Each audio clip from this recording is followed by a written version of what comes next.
اعوذ باللہ من الشیطان الرجیم بسم اللہ الرحمن الرحیم الحمد للہ رب العالمین والصلاة والسلام علی سیدنا محمد وآلہ الطاہرین اللہم صل علی محمد وآل محمد اما بعد. سامعین محترم، السلام علیکم ورحمۃ اللہ. آج کا ہمارا تیسرا درس ہے، اور جو ہمارے آج کی گفتگو ہے وہ ہے آدم یا انسان کی طرح زندگی کرنے کی شرط. یعنی ایک انسانی زندگی جینے کی شرط کیا ہے. حالانکہ یہ سب ذیل موضوع ہے، یعنی موضوع جو ہمارا ہے خدا شناسی، اس کے ذیل میں، اس کے اندر ہے. تو آئے ہم شروع کرتے ہیں. سب سے پہلے ہم اپنے مقدمے سے شروع کریں گے، کچھ مقدمات بیان کریں گے، اس کے بعد نتیجہ، اور اس کے بعد پایان گفتگو.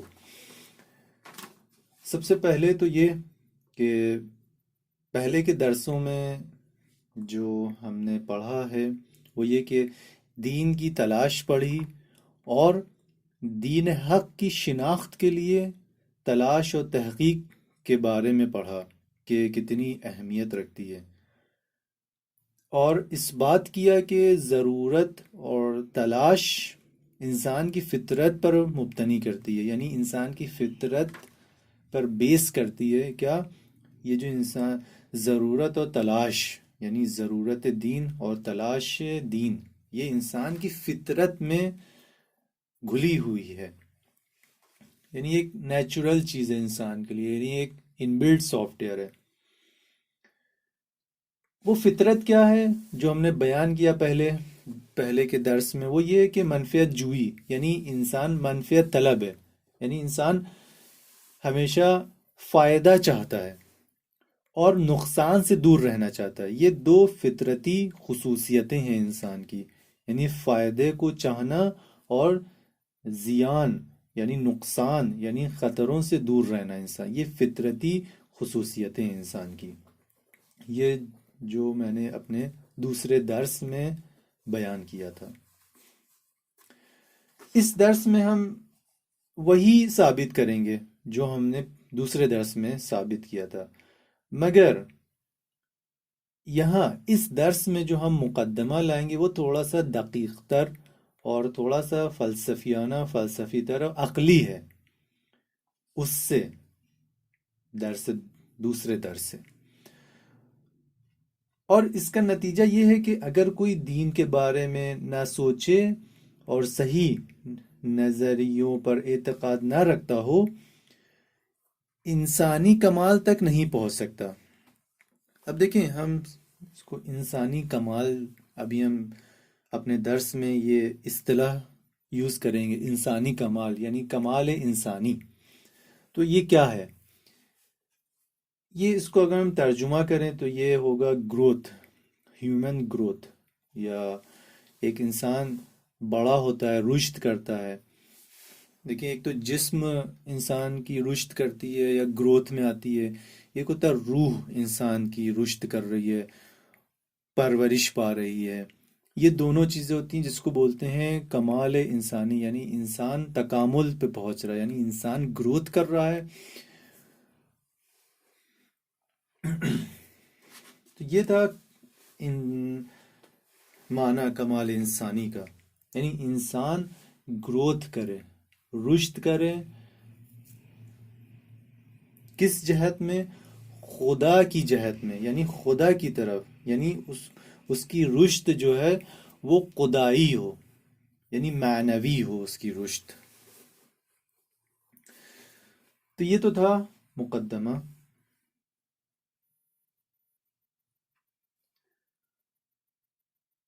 یعنی انسان کمال تک نہیں پہنچ سکتا اگر صحیح نظریوں پر اعتقاد نہ رکھتا ہو، یا دوسرے لفظوں میں یوں کہہ سکتے ہیں کہ آدم کی طرح زندگی کرنے کی شرط صحیح نظریوں کا ہونا ضروری ہے. یعنی انسان اگر چاہتا ہے کہ انسان کی طرح زندگی کرے تو اس کے نظریوں کا صحیح ہونا واجب ہے، یعنی ضروری ہے کہ اپنے نظریوں کو صحیح کرے تا ایک انسان انسان کی طریقے زندگی کر سکے، یعنی ایک انسانی زندگی جی سکے، حیوانی زندگی نہیں۔ اب یہ جو ہماری جو گفتگو تھی کہ شرط، یعنی زندگی کرنے کی شرط، انسان کی طریقے زندگی کرنے کی شرط صحیح نظریوں کا ہونا ضروری ہے، یہ ہماری جو جملہ تھا وہ تین چیزوں یعنی تین مقدموں پر مبتنی ہے، یعنی تین چیزوں پر بیس کرتا ہے۔ وہ تین چیزیں کیا ہیں؟ ہم تین دلیل لاتے ہیں۔ سب سے پہلے تین دلیلوں پر یہ مقدمہ مبتنی کرتا ہے۔ پہلی دلیل، سب سے پہلی، انسان ایسا موجود ہے جو کمال خواہ ہے، یعنی انسان ایسا موجود ہے جو کمال کو طلب کرتا ہے، یعنی رشد کو، یعنی ایک ایسی چیز ہے، انسان ایسا موجود ہے جو کمال چاہتا ہے۔ دوسرا دلیل یہ ہے کہ انسانی کمال جو ہے انسان کی اختیاری کاموں یا انسان کے اختیاری رفتاروں سے حاصل ہوتا ہے، وہ رفتار، وہ اختیاری اعمال جو کہ عقل کے دائرے میں پرورش پاتے ہیں۔ یہ تھا دوسرا۔ اور تیسری دلیل یہ ہے کہ عقل جو بھی حکم کرتی ہے وہ اس کے نظریوں کے مطابق ہوتا ہے، یعنی عقل جو بھی حکم کر رہی ہے پوری زندگی میں وہ انسان کے نظریوں کے بنا پہ عقل حکم کرتی ہے۔ تو یہ تو تھے تین دلیلیں۔ اب ان تین دلیلوں کی جو مقدمات جو ہم نے بیان کی ہے اس کی ہم توضیح تھوڑی سی دیتے ہیں کہ سب سے پہلے تو ہمارا جو ہیڈنگ ہے وہ یہ کہ انسان کمال خواہ ہے، یعنی انسان جو ہے کمال کو چاہتا ہے، یعنی کمال کی طرف بڑھنا چاہتا ہے۔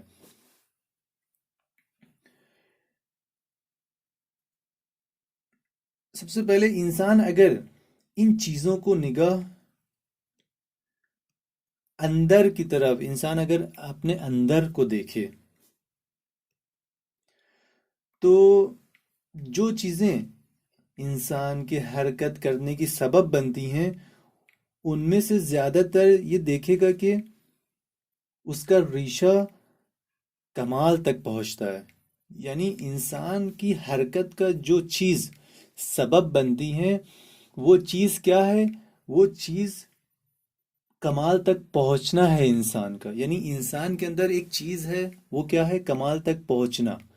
اب یہ کمال تک پہنچنا انسان کو حرکت میں لاتی ہے، یعنی انسان جب چاہتا ہے کہ ہم کمال تک کے پہنچیں تب انسان حرکت کرتا ہے۔ اساساً کوئی بھی یہ نہیں چاہتا کہ اس کے اندر نقص ہو، یعنی اس کے اندر کوئی کمی ہو، ہمیشہ وہ کمیوں کی تلاش میں لگا رہتا ہے اور اپنی کمیوں کو برطرف کرنے کی کوشش کرتا رہتا ہے۔ اور یہی چیزیں ہیں عزیزوں کہ یہی چیزیں انسان کو حرکت میں لاتی ہیں کہ انسان ہمیشہ اپنے آپ کو اچھا بنانے کی کوشش کرتا رہتا ہے۔ یعنی اگر ایک صفت بد ہے اس کے اندر، یعنی دیکھا اس نے کہ میرے اندر جھوٹ بولنے کی کوالٹی پائی جاتی ہے، میں جھوٹ بولتا ہوں، یا میں نگاہ بد رکھتا ہوں، تو اور وہ ان کو جانتا ہے، وہ جان گیا ہے کہ میرے اندر یہ کمی ہے، تو یہ چیز اس کے اندر حرکت میں لانے کا سبب بنتی ہے کہ وہ آئے گا، اپنے آپ کو سدھارنے کی کوشش کرے، کہے گا نہیں اب میں کل سے جھوٹ نہیں بولوں گا، کیونکہ یہ نقص ہے میرے اندر، مجھے کیونکہ کمال تک کے پہنچنا ہے، مجھے ایک انسان کامل بننا ہے، مجھے ایک اچھا انسان بننا ہے، اس وجہ سے یہ حرکت میں لانے کا سبب بنی، اس کے نقص، اس کو کمال کی چاہ جو تھی اس کو حرکت میں لانے کا سبب بن گئی۔ بہرحال انسان کا کمال کی طرف رجحان ہی ایک فطری عامل ہے، ایک فطری چیز ہے، یعنی اس کا کمال کی طرف رجحان ہے، یہ ایک فطری چیز ہے انسان کے اندر، جو پیدائش سے انسان کی ہے اس کے اندر۔ اب دوسرے مقدمے کی ہم توضیح دیتے ہیں کہ عقل کے سائے میں کمال انسان، یعنی ہاں ٹھیک ہے، انسان کمال کا طلب ہے، انسان کمال کو چاہتا ہے، یعنی انسان اپنے آپ کو بہترین بنانا چاہتا ہے۔ اب اب وہ کمال انسان جو ہے نا، وہ اب عقل کے سائے میں ہم دیکھتے ہیں۔ سب سے پہلی تمہید تو یہ ہے کہ درختوں کی ارتقاء جو ہے، یعنی درختوں کی گروتھ، ہم اس کو فارسی میں اگر بولیں تکامل، یعنی گروتھ، ارتقاء اردو میں، درختوں کی ارتقاء یعنی گروتھ کس چیز پر ڈیپینڈ کرتی ہے؟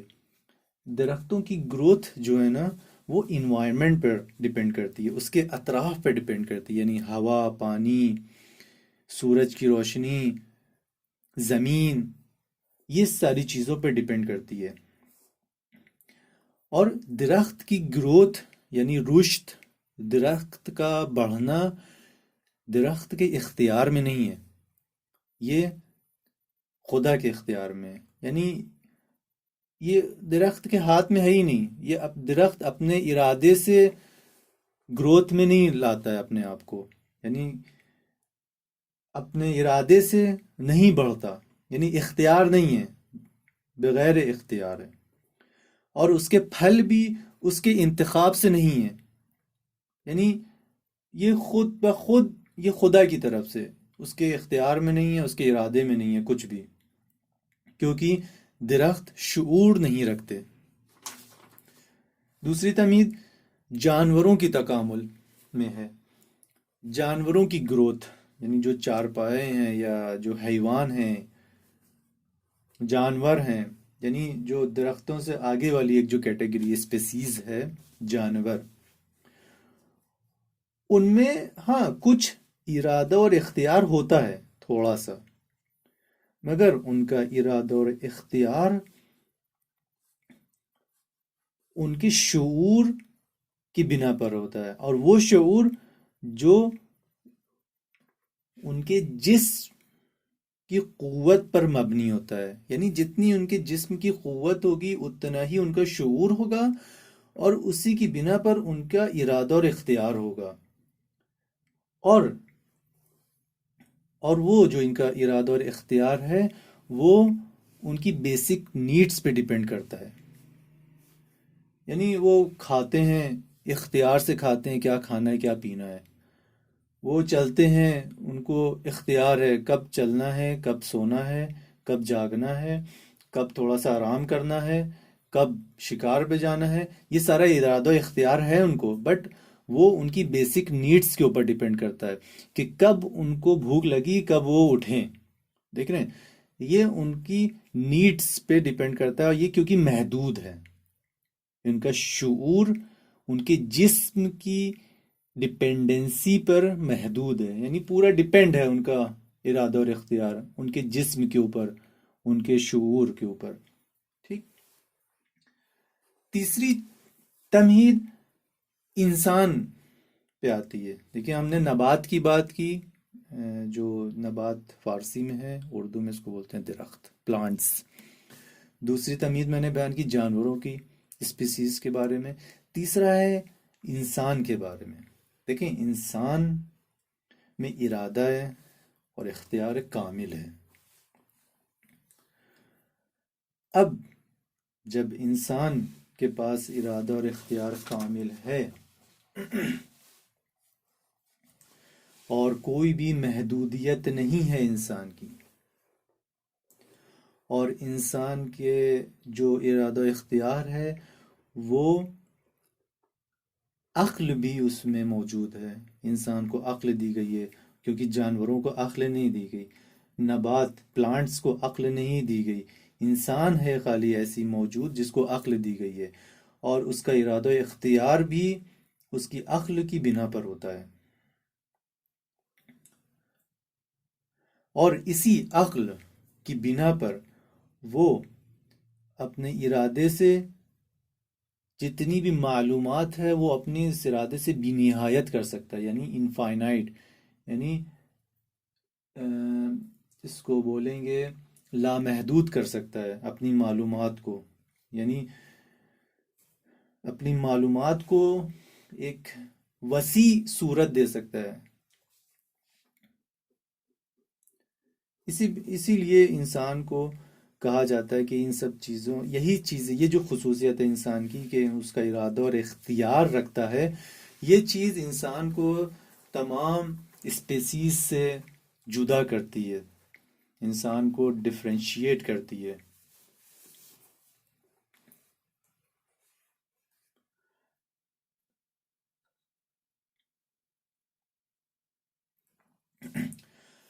اسی طریقے سے کہ پلانٹس جو ہیں وہ ایک نباتی خصوصیت کی بنا پر رشد کرتے ہیں، اور حیوانات جو ہیں وہ ایک جو ان کے غریزے کے اکارڈنگ، ایک غریزے کی بنا پہ جو ان کو ارادہ و اختیار دیا گیا ہے اس کی بنا پہ رشد کرتے ہیں. اور انسان جو ہے نا وہ آگاہانے، یعنی اپنی معلومات کی بنا پر اور عقل کے سائے میں رشد کرتا ہے، یعنی عقل کے سائے میں اپنے آپ کو پرورش دیتا ہے. اس لیے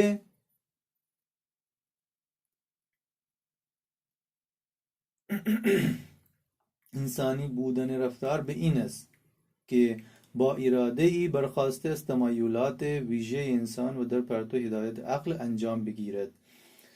اس لیے سے اب ہم اس کا ترجمہ کرتے ہیں. اس لیے اب یہ رفتار کو بیان کر رہے ہیں. رفتار انسانی یہ ہوتی ہے کہ ایک انسان اپنی رفتار کو با تمام ارادے اور اختیار عقل کی نظارت میں انجام دے. یہ ہوتی ہے انسانی رفتار، یعنی ایک انسان اپنے اعمال کو، اپنے رفتار کو عقل کے سائے میں انجام دے، اور عقل تشخیص دینے کے لائق ہو کہ کیا صحیح ہے کیا برا ہے. تو یہ تو تھا ہمارا دوسری مقدمے کی توضیح جو تھی ہماری عقل کے سائے میں کمال انسان. اب ہم تیسرے مقدمے کی اور بڑھ رہے ہیں کہ جس کا ہیڈنگ ہے وہ ہے عقل جو حکم کرتی ہے وہ سب انسان کے نظریوں پر ٹکا ہوتا ہے. یہ بہت اہم عزیزوں یہاں پہ موضوع ہے یہ کہ عقل جو بھی حکم کرتی ہے وہ انسان کے نظریوں پر ڈیپینڈ کرتا ہے، وہ انسان کے نظریوں پر بیس کرتا ہے.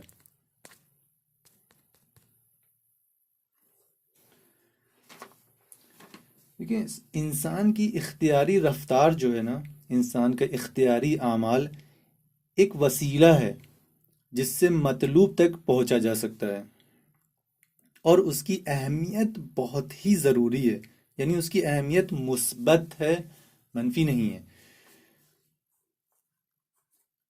بس عقل تبھی انسان کی اختیاری رفتار کی اہمیت کے قائل ہو سکتی ہے کہ جب عقل انسانی کمالات اور اس کے مراتب کا علم رکھتی ہو، اور اس کو معلوم ہو کہ انسان کیسا موجود ہے، اور اس کی زندگی کا دائرہ کہاں تک ہو سکتا ہے، اور وہ کون سے درجے پر فائز ہو سکتی ہے.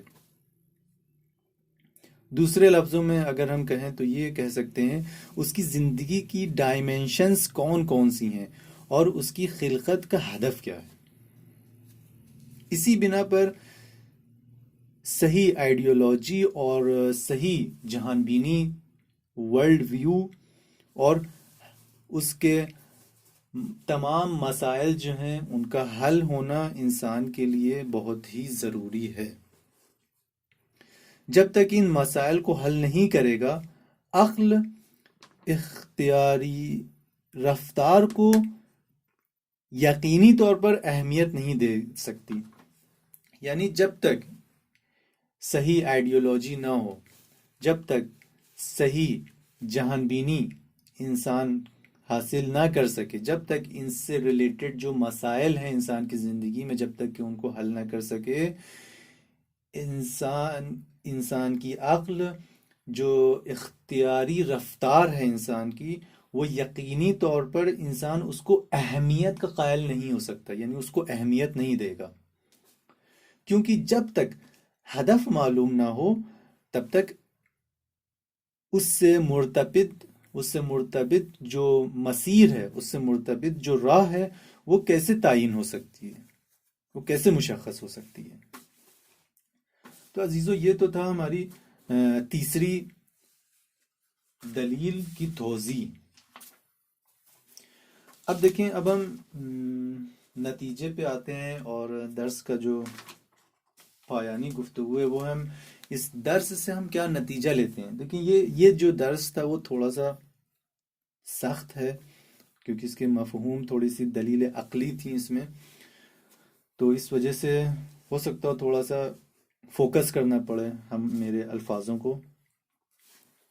دیکھیں، اس کی نتیجتاً کیا ہم نکالیں نتیجہ ان مقدمات کے نتیجے میں۔ اب ہم ضرورت تحقیق دین اور صحیح آئیڈیولوجی اور صحیح جہان بینی کی تلاش کو اس طریقے سے اثبات کر سکتے ہیں۔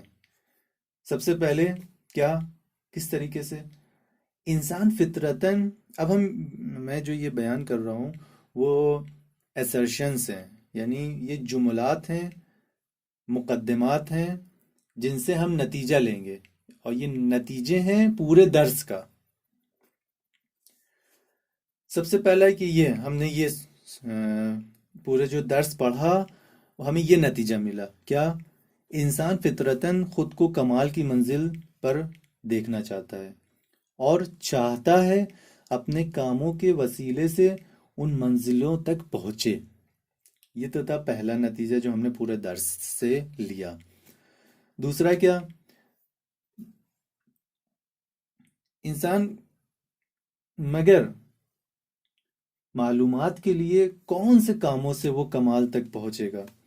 پہلے اس کو اپنے کمال کو جاننا ہوگا، اور اس کی شناخت خود کے وجود کی حقیقت میں چھپی ہے۔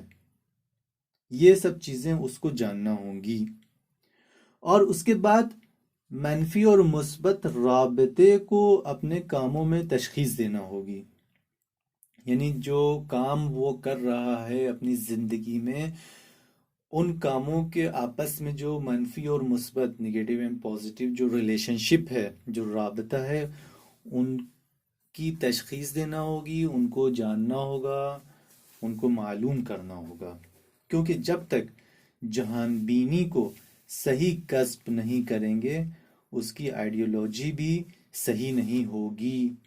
بس دین حق کی تلاش ضروری ہے، اس کے بغیر کمال انسانی تک پہنچنا ممکن نہیں ہے، کیونکہ وہ رفتار اور اعمال جو ان نظریوں کے مطابق نہ ہوں، انسانی رفتار نہیں ہو سکتے، یا وہ لوگ جو ان نظریوں تک پہنچنے کے بعد بھی اپنی لجاجت کی بنا پر، یا ہٹ دھرمی کی بنا پر، یا اپنی کفر کی بنا پر ان کو نہیں مانتے یا کفر کرتے ہیں، وہ یقیناً حیوانی غریزے اور لذتوں میں غرق ہیں۔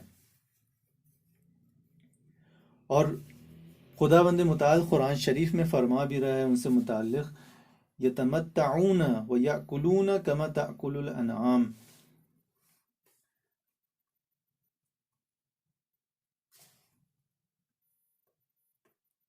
اور یہ تو تھا سورہ محمد 12ویں آیت، اور دوسری آیت